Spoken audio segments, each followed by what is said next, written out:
নমস্কার বন্ধুরা, আপনারা জানেন রাঘব চাড্ডা সহ 7 জন সাংসদ আম আদমি পার্টি ছেড়ে বিজেপিতে জয়েন করে।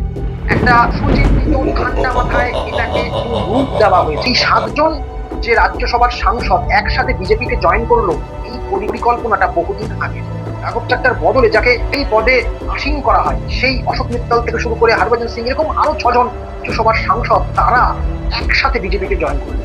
সংবিধানের দলত্যাগ বিরোধী আইন, সেটা 1985 সালে 52তম সংশোধনীতে বলা হয়, যদি কোনো দল থেকে 1/3 লোক বেরিয়ে যায়, তখন সেই একদল বিধায়ক বা এমপি তাদের পদ খারিজ হবে না। কিন্তু 2000 সালে সেটাকে আরেকবার সংশোধন করে বলা হয়, 2/3 লোক যদি একটি দল থেকে বেরিয়ে অন্য দলে যোগদান দেয়, তাহলে তাদের জনপ্রতিনিধির যে পদ খারিজ হবে না।